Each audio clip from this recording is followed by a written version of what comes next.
স্বাগত ডিবিসি সংবাদে আর আপনাদের সাথে আছি আমি সুলতানা স্বর্ণা। এবার থাকছে বিস্তারিত। বিএনপি নেতা ইশরাক হোসেনকে ঢাকা দক্ষিণ সিটি কর্পোরেশনের মেয়রের দায়িত্ব বুঝিয়ে দেওয়ার দাবিতে আজও ব্লকেট কর্মসূচি পালন করছেন তার সমর্থকেরা। রবিবার সকাল 11টা থেকে চতুর্থ দিনের মতো নগর ভবনের সামনে অবস্থান কর্মসূচি শুরু করেন ইশরাক হোসেনের কর্মী ও সমর্থকেরা। আন্দোলনকারীরা জানান, আজ বেলা 11টা থেকে নগর ভবন ও এর আশপাশের এলাকায় ব্লকেট কর্মসূচি শুরু হয়ে যা চলবে বেলা 3টা পর্যন্ত। এর আগে সকাল 9টা থেকে নগর ভবনের সামনে ছোট ছোট মিছিল নিয়ে ইশরাকের সমর্থকেরা সেখানে উপস্থিত হন। তারা নগর ভবনের ফটকের সামনে অবস্থান নেন। এতে নগরীর স্বাভাবিক কার্যক্রম স্থবির হয়ে পড়ে, সড়কে বন্ধ হয়ে যায় যান চলাচল। আন্দোলন থেকে স্থানীয় সরকার মন্ত্রণালয়ের উপদেষ্টা আসিফ মাহমুদ সজীব ভুঁইয়ার পদত্যাগেরও দাবি ওঠে। বিএনপি নেতা ইশরাক হোসেনকে ঢাকা দক্ষিণ সিটি কর্পোরেশনের মেয়রের দায়িত্ব বুঝিয়ে দেওয়ার দাবিতে আজও ব্লকেট কর্মসূচি পালন করছেন তার সমর্থকেরা। আর এ নিয়ে আরও বিস্তারিত জানাতে আমাদের সাথে যুক্ত হচ্ছেন সহকর্মী কামরুল হাসান। কামরুল, দক্ষিণের নগর ভবনের সামনে যে ব্লকেট কর্মসূচি চলছে, কিছুক্ষণ আগে যা শুরু হয়েছে, এ নিয়ে বিস্তারিত জানাবেন।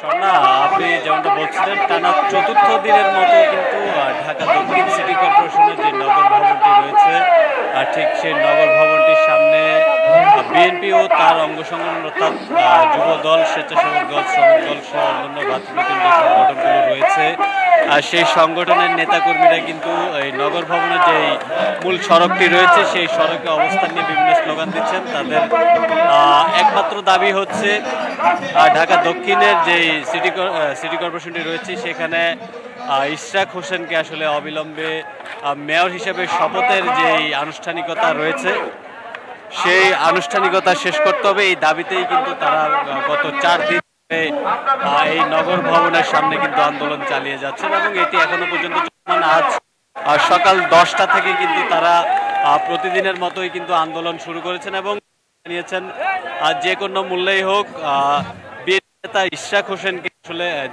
দক্ষিণ সিটি কর্পোরেশনের মেয়র হিসেবে শপথ পাঠ করানোর যে আনুষ্ঠানিকতা রয়েছে সেই আনুষ্ঠানিকতা শেষ করতে হবে, অন্যথায় তারা কিন্তু এই যে রাজপথ যে দখলের যে বিষয়টি তারা কিন্তু দখল ছাড়বেন না এবং তারা এখানে অবস্থান নিয়ে থাকবেন বলে ঘোষণা দিচ্ছেন। পাশাপাশি তারা অভিযোগ করছেন ইশরাক হোসেনকে আসলে মেয়র ঘোষণার পেছনে একটা অন্তরায় রয়েছে আর সেটি তৈরি করে স্থানীয় সরকার মন্ত্রণালয় এবং পাশাপাশি তারা কিন্তু স্থানীয় সরকার মন্ত্রণালয়ের যে উপদেষ্টা রয়েছে আসিফ মাহমুদ সজীব ভুঁইয়া তারও পদত্যাগ দাবি করেছে, কিন্তু তারা এখান থেকে তাকে পদত্যাগের দাবি জানিয়েছেন এবং তিনি আন্দোলনকারীরা বলছেন আসলে আসিফ মাহমুদের আসলে একটি আন্তরিকতার অভাব রয়েছে, যার কারণে ইশরাক হোসেনকে আসলে মেয়র হিসেবে শপথ বাক্য পাঠ করিয়ে আনুষ্ঠানিকভাবে দায়িত্ব বুঝিয়ে দেওয়ার যে বিষয়টি রয়েছে সেখানে আসলে কাল বিলম্ব হচ্ছে।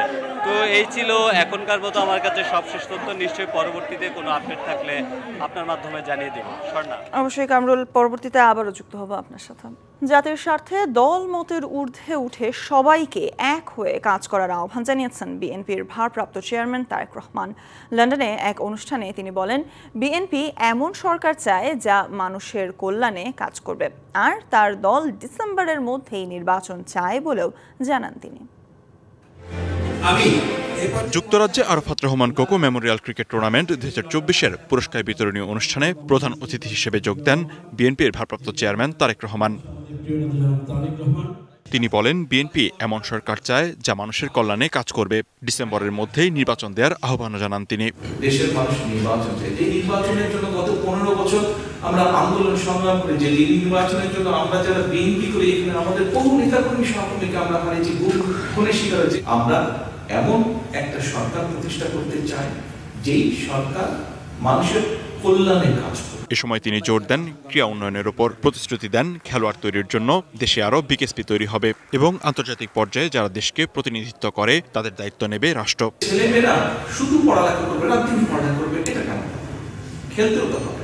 ইনশাআল্লাহ আল্লাহর মধ্যে সুযোগ পেলে ঢাকা শহরে অন্তত প্রতি 2টো ওয়ার্ডের মাঝখানে 3 থেকে 4 বিঘা একটা জায়গা যদি আমরা বের করে নিই, একটা সবুজ জায়গা, সেখানে বাচ্চারা খেলবে, মুরব্বীরা, বয়স্করা যারা আছেন যাদের প্রয়োজন তারা সেখানে হাঁটবেন।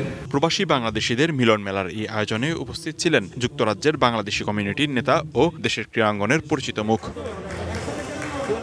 DBC, news desk. রাজধানীর ভাটারা থানার শিক্ষার্থী এনামুল হক হত্যা চেষ্টা মামলায় অভিনেত্রী নুসরাত ফারিয়াকে কারাগারে পাঠানোর আদেশ দিয়েছে আদালত।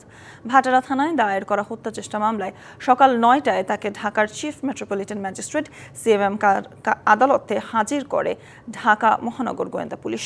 ২২শে মে পুলিশ প্রতিবেদন দাখিল সাপেক্ষে জামিন শুনানি হবে।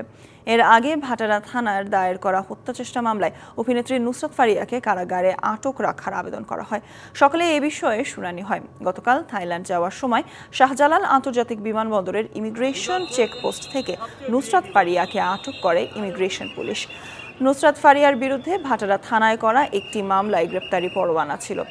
জুলাই গণ অভ্যুত্থানের সময় ওই মামলায় তাকে হত্যা চেষ্টার অভিযোগে আসামি করা হয়।